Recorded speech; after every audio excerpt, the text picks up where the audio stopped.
Hello guys, welcome to the yet another session of clinical scenarios, and this is your case number 13. Here we have a patient who is 32-year male comes to the physician due to the sudden onset of pain and redness in the left eye.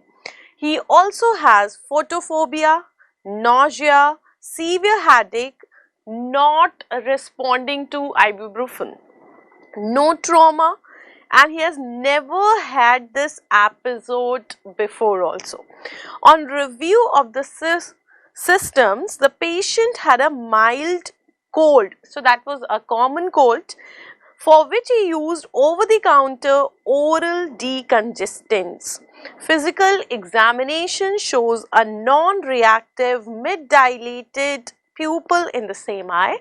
The eye appears to be red with the conjunctival flushing.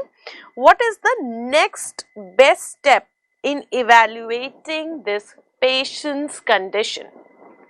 Now, before we decide that what will be the next best step to evaluate this condition, we should have some idea in our mind that what we are actually expecting in this patient. What are you thinking? What are your judgment about the patient? So, our judgment depends upon the facts which are given in the question. They say that this patient is 62-year male who is actually coming with the sudden onset of pain and redness. Okay, so this is a sudden condition. It is sudden and it is painful. It is occurring in 62 years male. We have photophobia, we have nausea, we have severe headache, and also mid-dilated and fixed pupil. So, anything that is sudden, that is painful, causing photophobia, nausea, severe headache, and also giving you mid-dilated and fixed pupil. So, what are you thinking? So, it can be a case of the angle closure glaucoma. Yes or no? If you think about the angle closure glaucoma, just the fact that he is not the female, okay, he is a male, only this thing is slightly going off the sequence.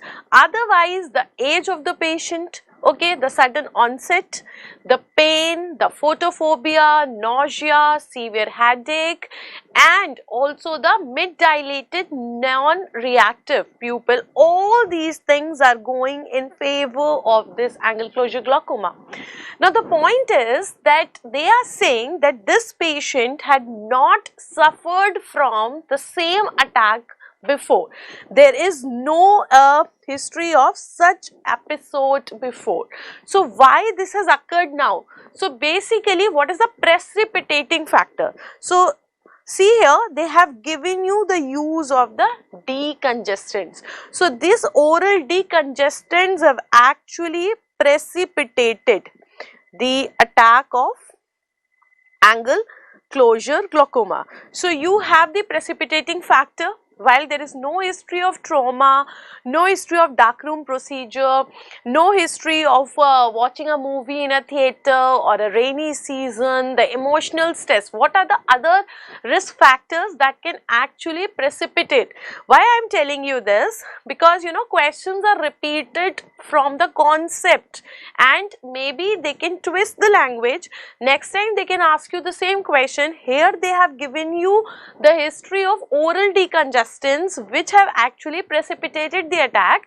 Otherwise, they could have given you watching a movie in a theater, rainy season, patient undergoing any darkroom procedure, or they can be emotional stress. So, anything that can dilate the pupil can actually precipitate the attack of angle closure glaucoma that will cause sudden and painful diminution of vision, and you have a typical prodrome. The typical prodrome, we have pain, redness, photophobia, and that is why when this does occur in middle age female, When this occur in the middle-aged female, this is actually confused lot of times with the migraine, because migraine is also one disease where you are having pain, you are having nausea, vomiting occurring in middle-aged females, and sometimes you have aura, that typical aura that you have in migraine, that actually gives you these symptoms which are very similar to the prodrome of the angle closure glaucoma. So while you actually examine the patient on the slit lamp, then you actually come to know that it's not migraine and it's actually glaucoma. Or when you keep your index finger over the eyes doing the digital tonometry, that stony hard feeling of the eye gives you the sense that this patient is actually having glaucoma and not the migraine.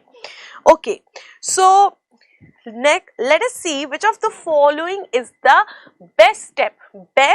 Next, okay, always remember, reading the question is very important. You should first know what you have to do.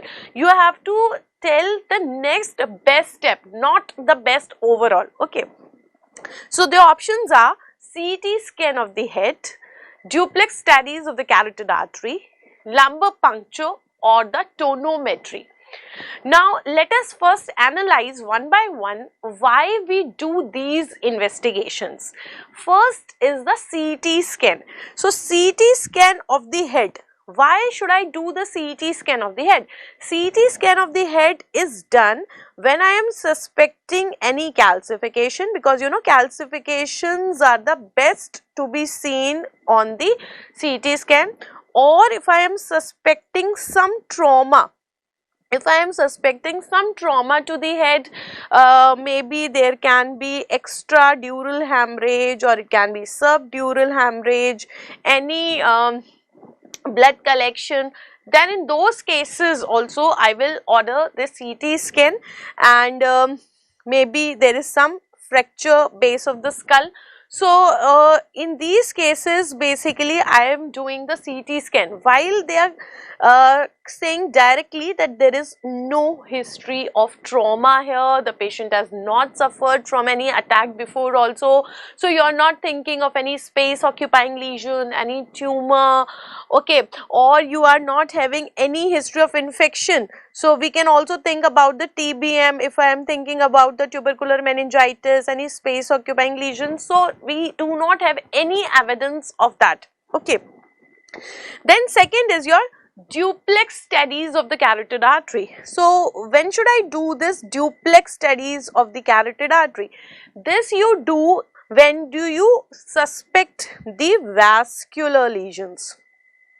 In case I am suspecting any vascular lesion, like it can be a fistula or it can be a thrombosis, then in those cases I actually go for the duplex study. So here I do not have any history of such that, because very common fistula that you get is your keratoco-cavernous fistula. Keratoco-cavernous fistula will give you three things which are very important, and that is called as the Bandy's triad. Bandy's triad, because AIIMS people are very fond of asking this keratoco-cavernous fistula. So always remember this Bandy's triad, which will give you PCB. We all are biology students, so we all know what is PCB, right? So we have P, we will have the pulsatile proptosis. So first important thing that you are going to get is the pulsatile proptosis. Then you have got C. C is for chemosis. Now there is always a confusion, what is chemosis? Chemosis is not congestion, chemosis is the edema of the conjunctiva, and the third important thing is the B. B is the brew. So brew or the noise in the head that you get. These are the three things that will help you to differentiate the keratoco-cavernous fistula from the cavernous sinus thrombosis and also from the other things. So that means you are not going to do the CT scan or duplex studies because we do not have any evidence of these lesions. Then third is your lumbar puncture. Now, when do we do actually lumbar puncture?